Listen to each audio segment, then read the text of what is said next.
Hello, everyone. Welcome back to my channel. It's great to see you all here. Today, I'm just chilling here in my living room. The house is a bit quiet because most of my family is out.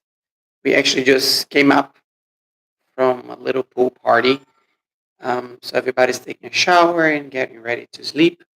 So I decided to record this video to talk about cross-cultural students. A very interesting topic to talk about. Is not something that I'm very familiar with because where I teach here in Brazil, we don't have that many students that come from other cultures or are born into crossed families. But it's something that I have the opportunity to live with when I was actually living in London. A few years ago, I had the opportunity to live in England for 2 years, and I don't know if you know, but London is one of the multicultural capitals of the world. There are people from everywhere, literally everywhere, from Asia to South America, from like Australia up to Russia or any other place in the world. It's so crazy how diverse it is. I remember walking down the street sometimes and finding people from different cultures from complete opposite countries within like a mile or within like 50 meters.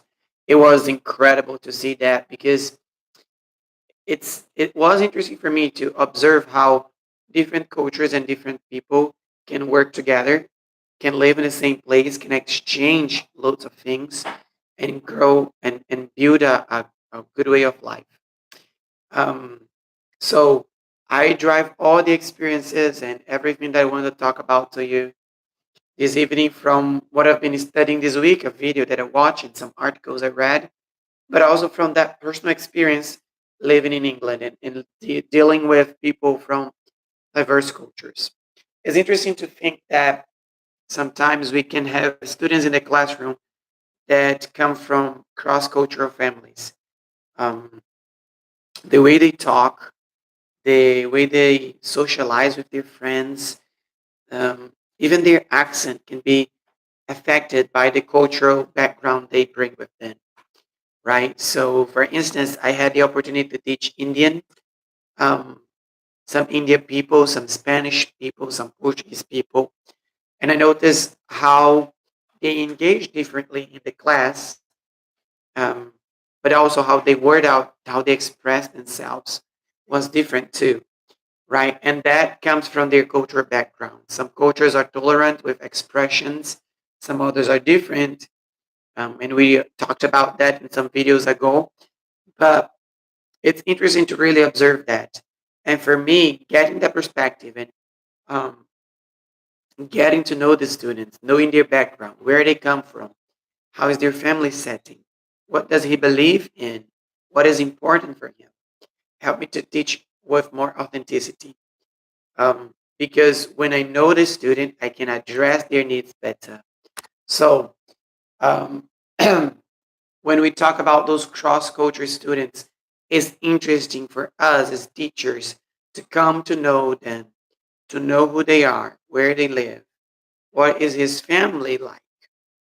Knowing that will bring the students to class, will actually grab their attention because they will feel we care about them. That their culture is not a difference, but it's actually an addition to the class. It's something extra, it's something more powerful. It can work together with other students. Now, thinking about the place I work right now here in Brazil, it's interesting to think that not many students come from different backgrounds, right? We all live in the northeast of Brazil. We all like pretty much the same kind of music, eat the same kind of things, but the family setting and the culture and the family within the home can be very different. So, the same principle is applicable here. We must get to know our students. We must know who they are and where they come from, what they believe in. Uh, and then we can address their needs better. We can work then. We can make pairs to exchange ideas and different views about the same things. I have a student that has really hard time learning English. And he seems that he doesn't want to learn, right? When we talk to him, he's just like, I just hate English. I don't want to learn. I don't know why my parents put me in this school. And where I have other students with in the same age, in the same group, that absolutely love learning English. They just engage with the lessons. They love. And whenever we talk to them, they say, "Oh, teacher, is the best lesson in the world because, I feel I can express myself. I can say things that I like, and so on." So within that same coach, we have those two different students. But as I said, the family setting, their beliefs, their interest is also different. So the tip for you today when dealing with cross cultural students is to get to know them, to be familiar with their culture, to get to know their families. Um, and then when you get to know that, you will be able to bring them closer to you.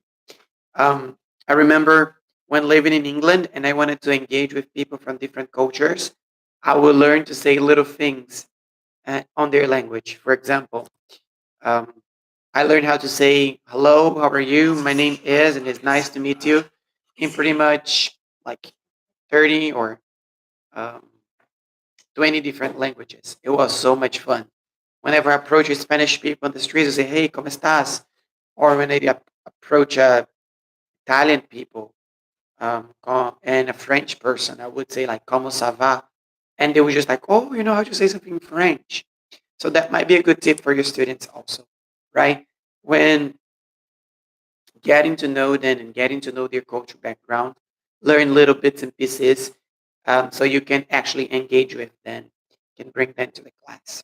So that's all I would like to share with you this evening about cross-cultural students. There's a lot more that we can talk about, so please subscribe here and give me your comments about cross-cultural students. It will be a pleasure to hear from you. Have a great night. Bye-bye.